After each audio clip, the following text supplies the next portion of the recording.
కొంతమంది ఎమ్మెల్యేల తీరుపై సీరియస్ అయ్యారు సీఎం రేవంత్. పార్టీ లైన్ దాటి ఎవ్వరూ మాట్లాడొద్దని వార్నింగ్ ఇచ్చారు. మంత్రి పదవులపై హైకమాండ్ నిర్ణయమే ఫైనల్ అని చెప్పారు.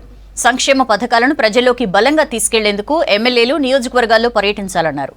అటు ప్రధాని మోదీకి రాష్ట్రానికి చెందిన కేంద్ర మంత్రులు సరైన సమాచారం ఇవ్వట్లేదన్నారు మినిస్టర్స్. సీఎల్పీ భేటీలో ప్రజా ప్రతినిధులకు దిశానిర్దేశం చేశారు సీఎం రేవంత్.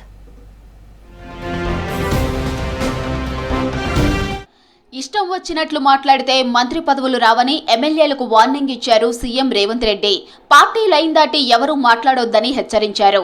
శంషాబాద్ నోవేటల్లో జరిగిన సీఎల్పీ భేటీలో మాట్లాడిన సీఎం రేవంత్ రెడ్డి కొంతమంది ఎమ్మెల్యేల తీరుపై సీరియస్ అయ్యారు. మంత్రి పదవులపై ఒకరిని మించి మరొకరు మీడియాకు లీకులిస్తున్నారని ఆగ్రహం వ్యక్తం చేశారు సీఎం. మంత్రి పదవులపై హైకమాండ్ నిర్ణయమే ఫైనల్ అని చెప్పారు. కొత్తగా ఎన్నికైన ఎమ్మెల్యేలు జాగ్రత్తగా పనిచేసుకోవాలని సూచించారు. ఓపికతో ఉన్న నాయకులకు పదవులు వస్తాయన్నారు సీఎం రేవంత్ రెడ్డి. సీఎల్పీ భేటీలో ప్రధానంగా 4 అంశాలపైనే డిస్కస్ జరిగింది. ఇందిరమ్మ ఇండ్లు, భూభారతి పోర్టల్, ఎస్సీ వర్గీకరణ, రేషన్లో సన్నబియ్యం పంపిణీపై చర్చించారు. ప్రభుత్వ సంక్షేమ పథకాలను ప్రజల్లోకి తీసుకెళ్లాలని దిశానిర్దేశం చేశారు సీఎం రేవంత్. ఎమ్మెల్యేలు ప్రతి గ్రామంలో పర్యటించేలా కార్యాచరణ చేపట్టాలన్నారు. రేపటి నుంచి జూన్ 2 వరకు ఎమ్మెల్యేల విలేజ్ టూర్ ఉండాలన్నారు. తాను కూడా వచ్చే నెల 1వ తేదీ నుంచి జూన్ 2 వరకు ప్రజలతో మమేకమవుతానని చెప్పారు. తెలంగాణ సంక్షేమ పథకాలతో కేంద్రం ఇబ్బంది పడుతుందని చెప్పారు. తెలంగాణ మెడలపై దేశంలో చర్చ జరుగుతోందన్నారు సీఎం రేవంత్. కాంగ్రెస్ ను ఇబ్బంది పెట్టాలనే బీజేపీ, బీఆర్ఎస్ ఒక్కటే పనిచేస్తున్నాయని ఆరోపించారు. సన్నబియ్యం స్కీమ్ మన పేటెంట్, మన బ్రాండ్ అని తెలిపారు. బీజేపీ పాలిత రాష్ట్రాల్లో సన్నబియ్యం ఎందుకు ఇవ్వట్లేదో చెప్పాలని డిమాండ్ చేశారు సీఎం రేవంత్. ప్రధాని మోడీ కూడా సోషల్ మీడియా మాయలో పడ్డారన్నారు మంత్రి శ్రీధర్ బాబు. కంచగచ్చిబౌలిలో భూములు ప్రభుత్వానివేనని సుప్రీంకోర్టు తీర్పు చెప్పినా ప్రధానికి రాష్ట్రంలోని కేంద్ర మంత్రులు సరైన సమాచారం ఇవ్వలేదన్నారు. 2022లో హెచ్సీయూలోని ప్రభుత్వ భూముల్లో మోదీ ప్రారంభించిన బిల్డింగులకు మున్సిపల్ శాఖ పర్మిషన్లు ఇవ్వలేదని గుర్తు చేశారు మంత్రి. ఈ 400 ఎకరాలు స్పష్టంగా సుప్రీంకోర్టు తీర్పిచ్చింది. ఆ తీర్పుకు అనుగుణంగానే ఇది ప్రభుత్వ భూమి. ప్రభుత్వ భూమి కూడా ఈరోజు కంచె అంటే గ్రేజింగ్ గ్రౌండ్, పశువులకు సంబంధించి గ్రేజింగ్ చేయడానికి ఉపయోగపడే ల్యాండ్ అని రికార్డు ఈరోజు కాదు, అనేనాటి నుంచి వస్తున్న రికార్డులో, రెవెన్యూ రికార్డులో ఉన్న పేర్కొన్నది. ఫారెస్ట్ ఎక్కడి నుంచి వచ్చింది? కట్టడాలు లేకపోవటం, హ్యాబిటేషన్ లేకపోవటం వల్ల కొన్ని చెట్లు వచ్చుంటాయి. దాని ఫారెస్ట్ ల్యాండ్గా పేర్కొనడం చాలా, అది కూడా ప్రధానమంత్రి గారు పేర్కొనడం చాలా దురదృష్టకరం. ప్రభుత్వం అమలు చేస్తున్న సంక్షేమ పథకాలను ప్రజల్లోకి తీసుకెళ్లాలని సీఎల్పీ భేటీలో నిర్ణయం తీసుకున్నట్లు చెప్పారు మంత్రి కొండా సురేఖ. ఎమ్మెల్యేలు నియోజకవర్గంలో తిరిగి స్థానికులకు అర్థమయ్యేలా చూడాలని చర్చ జరిగిందన్నారు. ప్రభుత్వంపై ప్రతిపక్షాలు చేస్తున్న తప్పుడు ప్రచారానికి మరింత బలంగా తిప్పికొట్టాలని దిశానిర్దేశం చేశారన్నారు. ఎమ్మెల్యేలు అందరూ కూడా, ఈవెన్ మంత్రులు, ఇన్ఛార్జ్ మంత్రులు కూడా వాళ్ళ నియోజకవర్గాల్లో వెళ్ళి, వాళ్ళ జిల్లాల్లో వెళ్ళి, మరి నాయకుల సహకారంతో ఇంటింటికి కూడా ఈ కార్యక్రమాలను తీసుకెళ్ళాలి. ఏ ఇంటికి ఏమేమి వచ్చింది అనేది వాళ్ళకి తెలిసే విధంగా చెప్పాలి అని చెప్పారు. అదేవిధంగా ప్లానింగ్ డిపార్ట్మెంట్ నుంచి నియోజకవర్గంలో ఏమేమి జరిగినాయి, ఇప్పటి వరకు ఏం అభివృద్ధి జరిగింది, ఎన్ని డబ్బులు కేటాయించారు, ఇవన్నీ కూడా బుక్లెట్ లాగా తయారు చేసి ఇవ్వడం జరుగుతుంది. 10 ఏళ్ల బీఆర్ఎస్ పాలనలో రాష్ట్రంలో ఆర్థిక విధ్వంసం జరిగిందన్నారు పీసీసీ చీఫ్ మహేష్ కుమార్ గౌడ్. ప్రజాపాలనలో రాష్ట్రాన్ని తిరిగి గాడిన పెడుతున్నట్లు చెప్పారు. రాష్ట్రంలో ఇస్తున్న సన్నబియ్యం మాదిరిగా దేశంలో ఏ రాష్ట్రం ఇవ్వటం లేదన్నారు. 10 ఏళ్లుగా బీఆర్ఎస్ పార్టీ ఈ రాష్ట్రాన్ని ఆర్థికంగా అన్ని రకాలుగా విధ్వంసం చేసింది. దాన్ని గాడిలో పెడుతూ 15 మాసాల పాలనలో 60,000 ఉద్యోగాలు ఇవ్వడమే కాకుండా ఇలాంటి బహుత్తరమైన సంక్షేమ కార్యక్రమాలు తీసుకున్న ఘనత కాంగ్రెస్ పార్టీది. ఇలా సన్నబియ్యం కానీ, ఉచిత మహిళా బస్సు కానీ, రైతు రుణమాఫీ కానీ, అన్నింటి పట్ల కూడా ప్రజలు సంతోషంగా ఉన్నారు. ఇంకా ప్రజలతో మమేకం ఇవన్నీ వివరించాల్సిందిగా సభ్యులు కోరడం జరిగింది.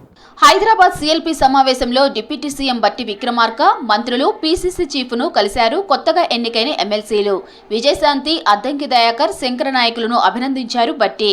కొత్త ఎమ్మెల్సీలకు పుష్పగుచ్చం ఇచ్చి శుభాకాంక్షలు తెలిపారు డిప్యూటీ సీఎం బట్టి, మంత్రులు.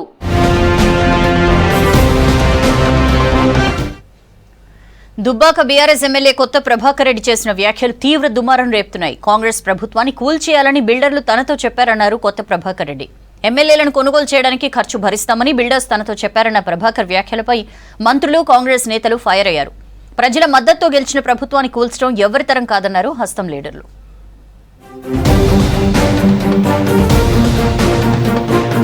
కాంగ్రెస్ సర్కార్ పై దుబ్బాక బీఆర్ఎస్ ఎమ్మెల్యే కొత్త Prabhakar Reddy comments hot topic గా మారాయి. కాంగ్రెస్ పాలనతో విసుగు చెందిన బిల్డర్లు, పారిశ్రామికవేత్తలు ప్రభుత్వాన్ని పడగొట్టాలనుకుంటున్నారని అన్నారు ప్రభాకర్. ఎమ్మెల్యేలను కొనుగోలు చేయడానికి ఖర్చు భరిస్తామని తమతో చెప్పారన్నారు కొత్త ప్రభాకర్. ఇటీవల రేవంత్ సర్కార్ లో తన నియోజకవర్గంలో పనులు అయ్యాయని చెప్పిన కొత్త ప్రభాకర్ రెడ్డి వారంలోనే మాట మార్చేశారు. కింద బుడగోడం నుంచి పెద్దోళ్ళు అంటారు మాకు తెలియ ఏ బిజినెస్ మ్యాన్ నాకు తెలిసిన వాళ్ళు ఫ్యాక్టరీ దగ్గర ఆడడం ఉద్యోగస్తులు అన్నయ్య వల్ల మాట్లాడుతూ రాదంటే ఎందుకు అంటే ఈ గవర్నమెంట్ వశపొందలేదు దగ్గర అడగొట్టలేదు దండం పెడతాం పైసలు ఇస్తాం మీకు మస్తు పైసలు ఇస్తాం కొనుగోలు అవసరం అప్పుడు ఎమ్మెల్యేలు కానీ ఉద్యోగం దరిద్రం ఇది దీన్ని మొత్తం కథపట్టిదని మీకు అర్థం పెట్టుకుంటారు ఏ ఎమ్మెల్యేలు ఏం చేసుకుంటారో మీరు చేసుకోండి అనే కాడికి వచ్చిందంటే మీరు అర్థం చేసుకోవాలి. కొత్త ప్రభాకర్ రెడ్డి కామెంట్లపై బగ్గుమన్నారు కాంగ్రెస్ నేతలు. తమది కాంట్రాక్టర్లు కూల్చే చోటా మోటా ప్రభుత్వం కాదన్నారు పీసీసీ చీఫ్ మహేష్ కుమార్ గౌడ్. ఎమ్మెల్యేలు ప్రజా మద్దతు తమకు ఉందని స్పష్టం చేశారు. చోటా మోటా కామెంట్స్ కి భయపడేదే లేదని స్పష్టం చేశారు. ఇలాంటి వ్యాఖ్యలు చేయడం కొత్త ప్రభాకర్ రెడ్డి అవివేకానికి నిదర్శనమన్నారు పీసీసీ చీఫ్ మహేష్. ఇలాంటి వ్యాఖ్యలకి తావులేదు.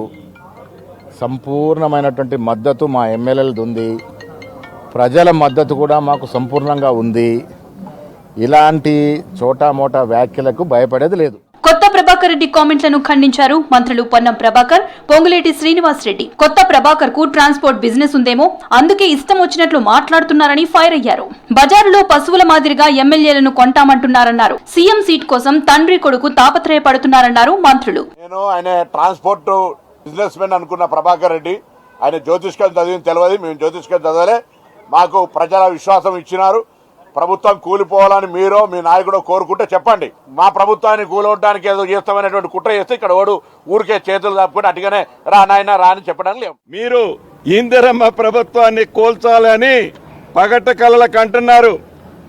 కొనండి, ఎంతమందిని కొంటారో మీరు, ఎంతమందిని మీరు బజారులో పశువులను కొన్నట్టు కొనాలని తాపత్రయంగా మీ నాయకుడు ఆదేశానుసారం కేసీఆర్ గారు ఆత్మ మాట్లాడిందో తప్పకుండా ప్రజలు గతంలో 2 సార్లు బుద్ధి చెప్పారు. రాష్ట్ర ప్రభుత్వాన్ని పడగొట్టే కుట్ర జరుగుతుందన్నారు ఎంపీ చామల కిరణ్. కొత్త ప్రభాకర్ రెడ్డి ఆరోపణలపై విచారణ చేయాలని డిమాండ్ చేశారు. కాంగ్రెస్ ప్రభుత్వానికి ప్రజా మద్దతు ఉందన్నారు ఎంపీ చామల. కొత్త ప్రభాకర్ రెడ్డి గారు మాట్లాడుతూ చెప్పకనే చెప్పిండు, బీఆర్ఎస్ పార్టీకి ఇదేం కొత్త కాదు, డబ్బులు పెట్టి ఎమ్మెల్యేలను కొనడం, ప్రజాస్వామ్యంలో పార్టీలను నిర్వీర్యం చేయడం, గత ప్రభుత్వంలో దోచుకున్న 7 లక్షల కోట్లు ఎక్కడ పోయినాయా అని ఎత్తుకుతుంటే ఇప్పుడు తెలిసింది ఏడున్నాయో. బిల్డర్ల రూపంలో వీళ్ళు పెట్టిన పెట్టుబడులు, ఇప్పుడు ఆ బిల్డర్లందరూ కూడా మళ్ళీ మేము తిరిగి ఇస్తాం ఎమ్మెల్యేలను కొని మీరు ప్రభుత్వాన్ని పడగొట్టమని చెప్తుర్రు. నేను ఒకటే చెప్తున్నా, డెఫినెట్ గా దీని మీద ఎంక్వైరీ జరగాల్సిందే. ప్రతిపక్ష పిల్లి శాపనార్థాలకు ప్రభుత్వం పడిపోదన్నారు ప్రభుత్వ విప్ ఎమ్మెల్యే ఆది శ్రీనివాస్. మరో 5 ఏళ్లు కూడా కాంగ్రెస్ సర్కారే పాలన చేస్తుందన్నారు. కాంగ్రెస్ చేస్తున్న అభివృద్ధిని చూసి ఓర్వలేక బీఆర్ఎస్ నేతలకు కండ్లు మండుతున్నాయని ఫైర్ అయ్యారు ఆది శ్రీనివాస్. కొత్త ప్రభాకర్ రెడ్డి గారు వ్యాఖ్యలు చూస్తే గత 10 సంవత్సరాలలో వాళ్ళు దోచుకున్నది ఎంతో తేలుతున్నది. అంటే వాళ్ళ దగ్గర అవినీతి అక్రమాల సొమ్ము దండిగా ఉన్నట్టుంది. ఏదో కాంట్రాక్టర్లు పడిపోయే ప్రభుత్వం ఇది. బీఆర్ఎస్ నాయకులు పడగొడితే పడిపోయే ప్రభుత్వం ఇది. కింది నుంచి ప్రజల నుంచి వచ్చినటువంటి నాయకుడు పరిపాలన చేస్తే చూస్తూ ఓర్వలేక ఈ విధంగా ఏదో పిల్లి శాపనార్థులు పెట్టినంత మాత్రాన ఈరోజు ప్రభుత్వం పడిపోద్దని అడుగుతున్నా. కొత్త ప్రభాకర్ రెడ్డి వ్యాఖ్యలపై విచారణ జరపాలని డిమాండ్ చేశారు ఎమ్మెల్సీ అద్దంకి దయాకర్. కొత్త ప్రభాకర్ దగ్గరున్న సమాచారం సేకరించాలన్నారు. ప్రభుత్వాన్ని కూల్చాలని చూసే దద్దమల్లారా జాగ్రత్త అని హెచ్చరించారు అద్దంకి. ఈ రోజు ఈ ప్రభుత్వాన్ని కూల్చడానికి సిద్ధంగా ఉన్నారని స్పష్టంగా చెప్పిన కొత్త ప్రభాకర్ రెడ్డిని విచారించాలని చెప్పి మేము ఇలా డిమాండ్ చేస్తున్నాం. రియల్ ఎస్టేట్ ఉన్నదో వాళ్ళు ఎవరైతే కూల్చాలనుకున్నారో మరి కొత్త ప్రభాకర్ రెడ్డి గారి దగ్గర మరి డీటెయిల్స్ ఉంటాయి. మరి ఆయనకు నార్కో ఎనాలిసిస్ చేసో ఏ విధంగా ఈ స్టేట్మెంట్ ఇవ్వగలిగిండో ఇలా చెప్పాల్సిన సందర్భం ఉంది. కాబట్టి ఇది ఆషామాషిక వ్యవహారంగా మేము చూస్తలేం. కొత్త ప్రభాకర్ పై చర్యలు తీసుకోవాలంటున్నారు కాంగ్రెస్ నేతలు. ప్రజలు ఎన్నుకున్న ప్రభుత్వాన్ని కూల్చుతామన్న కొత్త ప్రభాకర్ ని విచారించాలని డిమాండ్ చేస్తున్నారు. తెలంగాణలో బీజేపీ అధికారంలోకి రావటం ఖాయమన్నారు ఆ పార్టీ నేతలు. భూముల అమ్మకంలో బీఆర్ఎస్ తో కాంగ్రెస్ పోటీ పడుతోందన్నారు. హెచ్సీయూలో జింకలు నెమళ్లు ఉన్నమాట వాస్తవమన్నారు. అర్ధరాత్రి చెట్లు నరికేయాల్సిన అవసరం ఏముందని ప్రశ్నించారు. ఏ పార్టీతో పొత్తు పెట్టుకునే ప్రసక్తే లేదన్నారు. వక్ఫ్ చట్టం వల్ల పేద ముస్లింలకే లాభం జరుగుతుందన్నారు కమలం నేతలు.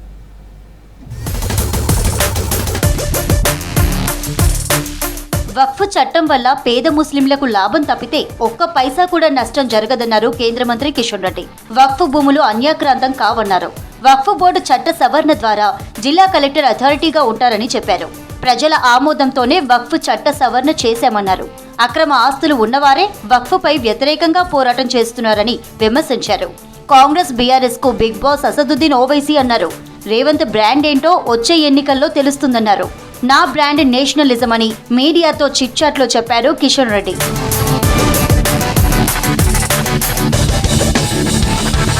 జీహెచ్ఎంసీ ఎన్నికల్లో చతుర్ముఖ పోటీలో బీజేపీ విజయం సాధిస్తుందన్నారు కేంద్ర మంత్రి కిషన్ రెడ్డి. బీఆర్ఎస్ బీజేపీ ఒకటే అనే నాయకులను ప్రజలే చెప్పుతో కొట్టాలన్నారు. ఏ పార్టీతో పొత్తు పెట్టుకునే ప్రసక్తే లేదన్నారు. రాష్ట్ర ప్రజల అవసరానికి అనుగుణంగా సన్నబియ్యం ఇస్తామన్నారు. బియ్యం ఇచ్చే రసీదులో కేంద్ర వాటా ఎంత ఉందో స్పష్టంగా కనిపిస్తుందన్నారు. పార్టీలో ఎలాంటి విభేదాలు లేవన్నారు కిషన్ రెడ్డి. దుబాయ్లో తెలంగాణ వాసుల హత్యపై ఆరా తీశారు కేంద్ర మంత్రి బండి సంజయ్. ప్రేమ్ సాగర్ కుటుంబ సభ్యులకు ఫోన్ చేసి సానుభూతి తెలిపారు. స్వదేశానికి త్వరగా వారి భౌతిక కాయాన్ని తీసుకొచ్చే ఏర్పాట్లు చేస్తామని తెలిపారు. విదేశాంగ శాఖ కార్యాలయ అధికారులతో మాట్లాడారు బండి సంజయ్. మృతుల కుటుంబాలకు అండగా ఉంటామన్నారు. గోషామహల్ బీజేపీ ఎమ్మెల్యే రాజాసింగ్ కు బర్త్డే విషెస్ చెప్పారు కేంద్ర మంత్రి కిషన్ రెడ్డి. బీజేపీ నేతలు రాజాసింగ్ ఎప్పుడూ ఆయురారోగ్యాలతో ఉంటూ సక్సెస్ కావాలన్నారు. దేశవ్యాప్తంగా పార్టీ బలోపేతంపై దృష్టి పెట్టింది కాంగ్రెస్. అహ్మదాబాద్ లో జిల్లా స్థాయి నేతలకు పార్టీ బలోపేతంపై దిశానిర్దేశం చేశారు రాహుల్ గాంధీ. బీహార్ అసెంబ్లీ ఎన్నికల్లో మహాకూటమి గెలుపు ఖాయమన్నారు ఏఐసీసీ చీఫ్ ఖర్గే. పట్నాలో జరిగే మీటింగ్లో సీఎం అభ్యర్థిని ఏకగ్రీవంగా ప్రకటిస్తామన్నారు ఆర్జేడీ నేత తేజస్వి యాదవ్.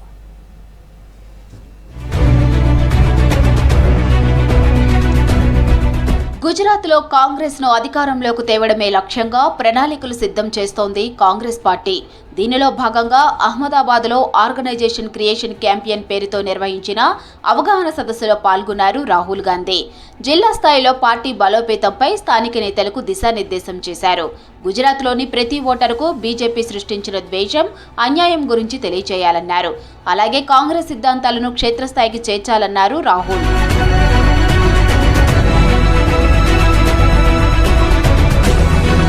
బీహార్ అసెంబ్లీ ఎన్నికల్లో మహాకూటమి గెలుపు ఖాయమన్నారు ఏఐసీసీ చీఫ్ మల్లికార్జున ఖర్గే. త్వరలోనే బీజేపీ దాని మిత్రులైన అవకాశవాద లీడర్ల నుంచి బీహార్ ప్రజలకు విముక్తి లభిస్తుందన్నారు. ఢిల్లీలో ఎల్ఓపీ రాహుల్ గాంధీతో కలిసి ఆర్జేడీ నేత తేజస్వి యాదవ్తో సమావేశమయ్యారు ఖర్గే. ఈ సందర్భంగా బీహార్ ఎన్నికలపై చర్చించారు నేతలు.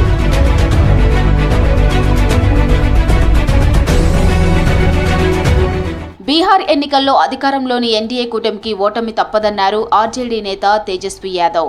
ఎలక్షన్స్లో సీట్ల షేరింగ్పై కాంగ్రెస్ నేతలు ఖర్గే, రాహుల్తో చర్చించినట్లు చెప్పారు. ఈ నెల 17న పాట్నాలో మరోసారి సమావేశమవుతామని తెలిపారు. సీఎం అభ్యర్థిని ఏకగ్రీవంగా ఎంపిక చేస్తామన్నారు తేజస్వి యాదవ్. काफी पॉजिटिव बातचीत हुई है और हम सब लोग 17 तारीख को भी जो है अदर अलायंस पार्टनर के साथ जो लेफ्ट पार्टी है, वीआईपी पार्टी है, कांग्रेस और आरजेडी पटना में भी हम लोग बैठेंगे. लेकिन हम लोगों की पूरी तैयारी है और हम लोगों का पूरा मजबूती के साथ बिहार को आगे ले जाने का संकल्प है. ఈడీ విచారణకు తాను భయపడేది లేదన్నారు కాంగ్రెస్ నేత వ్యాపారవేత్త రాబర్ట్ వాద్రా. ఢిల్లీలోని ఈడీ కార్యాలయంలో అక్రమ లావాదేవీల కేసులో విచారణకు హాజరయ్యారు. ఏ ప్రభుత్వానికి దర్యాప్తు సంస్థకు భయపడేది లేదన్నారు. 20 ఏళ్ల నాటి కేసుపై ప్రశ్నలు అడిగారని చెప్పారు. ఇది పూర్తిగా రాజకీయంగా ప్రేరేపించబడిన కేసన్నారు.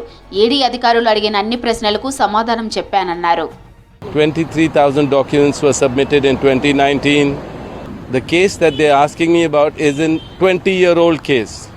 This is definitely politically motivated and they can ask me as many questions. All the answers are given, all documents are given. I think the ruling government always misuses the agency and I'm having to face the same at this point of time. But I'm here, I'll answer all the questions. I have nothing to hide. All is good.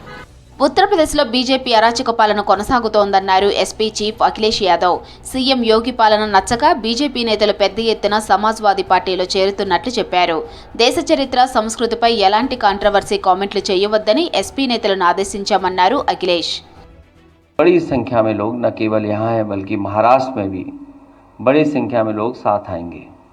इनके साथ साथ उत्तर प्रदेश में और बाहर के प्रदेशों में भी बड़ी संख्या में लोग समाजवादी पार्टी से जुड़ रहे हैं। समाजवादी पार्टी की कोशिश होगी जो लोग दूसरे दलों से आना चाहते हैं उन लोगों को शामिल कर करके जो पीडीए की लड़ाई है उसको और मजबूत बनाने का काम करेंगे। కేంద్రంలోని మోదీ ప్రభుత్వం జమ్మూ కాశ్మీర్కు రాష్ట్ర హోదా ఇస్తానని మాట తప్పిందన్నారు ఆ రాష్ట్ర సీఎం ఒమర్ అబ్దుల్లా. కాశ్మీర్కు తిరిగి రాష్ట్ర హోదా తెచ్చే వరకు పోరాటం చేస్తామన్నారు. వక్ఫ్ సవరణ చట్టంపై సుప్రీంకోర్టును ఆశ్రయించామన్నారు సీఎం ఒమర్. अब हम अदालत गए हैं, सुप्रीम कोर्ट के सामने जो है मुख्तलिफ पार्टियों ने, जिसमें नेशनल कॉन्फ्रेंस ने भी अपनी बात जो है सुप्रीम कोर्ट के सामने रखी है। अब देखते हैं सुप्रीम कोर्ट का क्या फैसला आएगा इसमें। हमें तो लगता है कि असेंबली इंतखाबात के बाद अब 6 महीने पूरे हो गए हैं, लेकिन पिछले दिनों होम मिनिस्टर साहब श्रीनगर और जम्मू आए थे। मेरी अलहदा उनसे मीटिंग हुई, अच्छी मीटिंग हुई और मैं अभी भी उम्मीद लगाए बैठा हूं कि बहुत जल्दी जम्मू कश्मीर को दोबारा रियासत का दर्जा मिल जाएगा। తమిళనాడులోని సీఎం ఎంకే స్టాలిన్ ప్రభుత్వం కీలక నిర్ణయం తీసుకుంది. రాష్ట్రానికి స్వయం ప్రతిపత్తిపై సూచనలకు ఓ కమిటీ ఏర్పాటు చేసింది. తమిళనాడుకు స్వయం ప్రతిపత్తి కోసం తీసుకోవాల్సిన చర్యలపై సూచనలు ఇవ్వాలని కమిటీకి సూచించింది. దేశంలో తొలిసారి స్వయం ప్రతిపత్తిపై ఓ కమిటీ వేసింది తమిళనాడు ప్రభుత్వం. ఇటీవల గవర్నర్ ఆర్ఎన్ రవి, స్టాలిన్ ప్రభుత్వం మధ్య విభేదాలు నెలకొన్నాయి.